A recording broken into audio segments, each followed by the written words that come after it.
Dawn of time, people have been gazing at the stars, wondering if there are intelligent life forms somewhere in the cosmos. The universe contains billions of galaxies with countless stars and planets.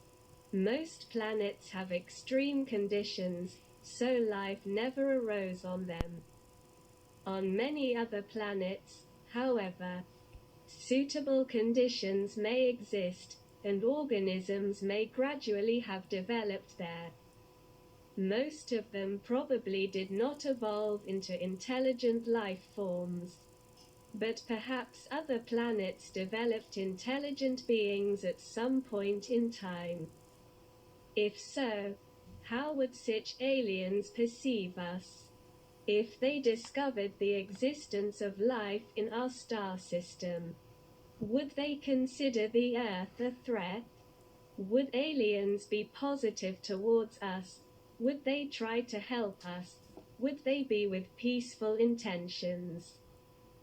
Or would they rather have sinister intentions towards us? Mass culture, especially in Hollywood, is dominated by the image of aggressive aliens who come to Earth to murder us. However, it is worth considering whether they would really like our extermination during the first contact.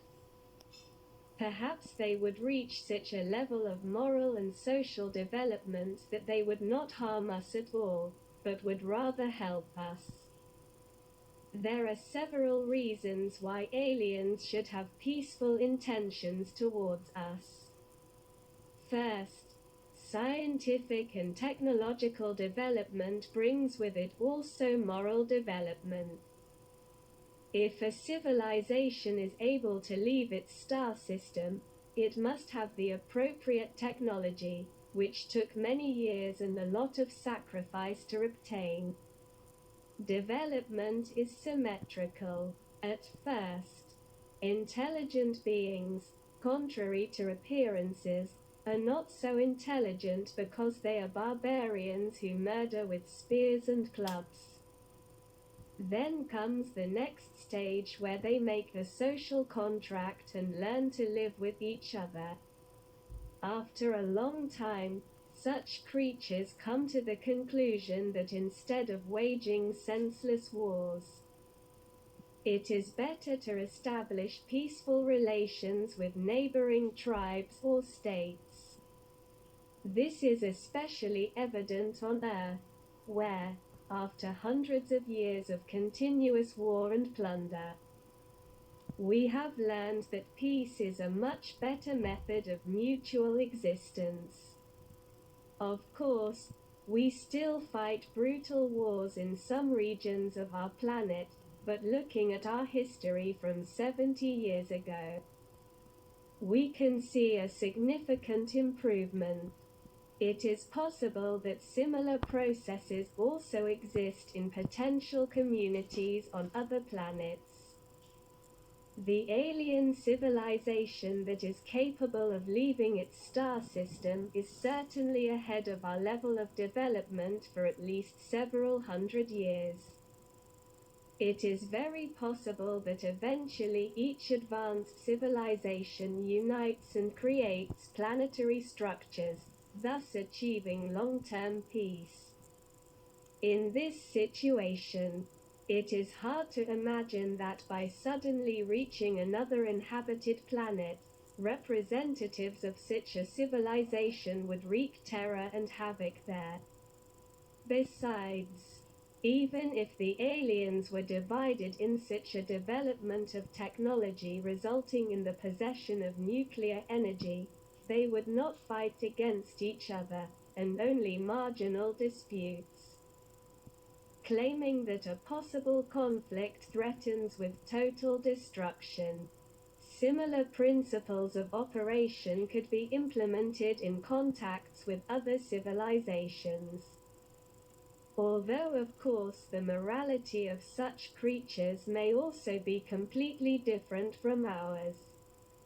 The key aspect, however, is the technological factor. Such an extremely advanced civilization would be able to meet the needs with the help of technology and other wonders of technology that our earthly scientists are still considering. Members of such a civilization would not need to travel to another planet to take fresh water, uranium, or gold from it, as they would be completely self-sufficient. Such distant missions would probably be scientific expeditions undertaken out of curiosity and the will to explore the cosmos. But what would happen if they came to Earth and came across people? Would a high level of moral development be put to the test and such aliens would not want to play with us? Of course, this is only speculation. But it seems that any fun would not mean the extinction of our species. Perhaps in space there are certain rules for dealing with low advanced civilizations to which a policy of non-interference is applied and they are allowed to develop on their own. Or at least not disturb. It is also hard to believe that such a civilization saw in BNAS a threat that should be eliminated.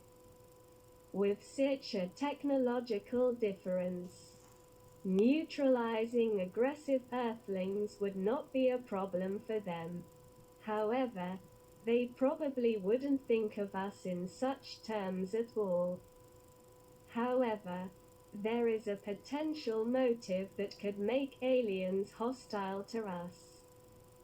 It is about a situation in which the alien planet would become uninhabitable and they would have to look for a new one to terraform it to their needs.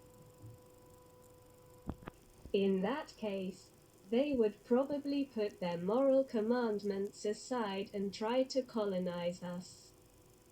But nothing like this has happened with Earth so far.